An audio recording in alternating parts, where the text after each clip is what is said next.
छत्तीसगढ़ की सियासत में जब भी तरक्की और तब्दीली की बात आती है, एक नाम नुमाया तौर पर सामने आता है, एजाज देबर। वो सिर्फ रायपुर के मेयर नहीं बल्कि जज्बाए अज़्म और सेकुलर क़यादत की एक मिसाल है। मामूली मुस्लिम खानदान में पैदा होने वाले एजाज ने बचपन ही में सीख लिया कि हालात किसी को पीछे नहीं रोक सकते बल्कि आगे बढ़ने का हौसला देते हैं। उनके वालिद एक छोटी दुकान चलाते थे और एजाज को घर के काम के साथ तालीम जारी रखनी पड़ती थी। वो अक्सर कहते हैं, मेरे हालात ने मुझे रोका नहीं बल्कि आगे बढ़ाया। आदाब, मैं हूँ आपके साथ आमना फारूक और आप देख रहे हैं आवाज़ दी वॉइस। एजाज देबर की सियासत में दिलचस्पी सिर्फ 16 साल की उम्र में पैदा हुई, जब उन्होंने अपने बड़े भाई के कहने पर म्युनिसिपल इंतखाबी मुहिम में हिस्सा लिया। इसके बाद वो एक सरगर्म सियासी कारकुन बन गए, वार्ड की सतह पर जिम्मेदारियां संभाली और अवामी राब्ते और सादगी की बदौलत रायपुर म्युनिसिपल कॉरपोरेशन में पहचान हासिल की।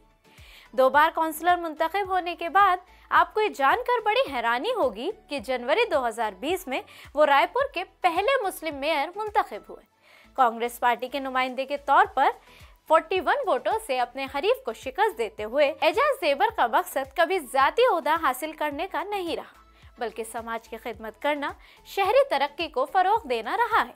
उन्होंने अपने 5 साल मेयर दौर में बौद्धा तालाब की बहाली, ख्वातीन के लिए pink toilets, multi level parking, dog shelter और दीगर शहरी सहूलियात के मंसूबे शुरू किए। उनके क़यादत में रायपुर को कौमी सतह पर सफाई और शहरी खूबसूरती के मैदान में पहचान मिली और शहर को कौमी स्विच सर्वे के टॉप 5 शहरों में शामिल किया गया। एजाज के सफ़र में मुश्किलात भी कम नहीं आई। तरक्याती कामों में शफाफियत के मसाइल और करप्शन के इल्ज़ामात का सामना किया और 2025 के म्युनिसिपल इंतखाबात में उन्हें अपने कौंसिल ओहदे से शिकस्त का सामना करना पड़ा। ताहम उन्होंने हर चैलेंज को महज सियासी हरबा समझकर अवामी खिदमत के लिए अपने मिशन से पीछे नहीं हटने दिया।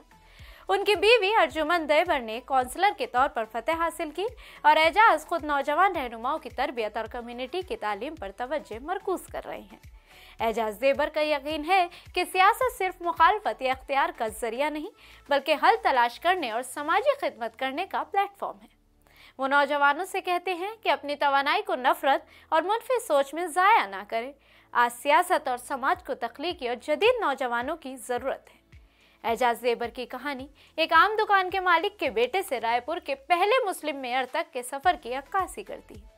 ये साबित करती है कि मेहनत, अवामी खिदमत और दियानतदारी के जरिए गुर्बत, मजहब और तासुबात की दीवारें तोड़ी जा सकती हैं। अब वो अपने असर और रसूख को दफ्तर के बाहर इस्तेमाल करके रायपुर के साफ, सब्ज, जदीद और मसावी शहर बनाने के ख्वाब को जिंदा रखे हुए हैं। एजाज देबर की जिंदगी नौजवानों के लिए पैगाम है कि क़यादत अवामी खिदमत पर मबनी होनी चाहिए। मुश्किलात के बावजूद मुस्तकिल मिजाज रहकर तब्दीली मुमकिन है और सियासत वाकई मज़बूत फ़र्क ला सकती है।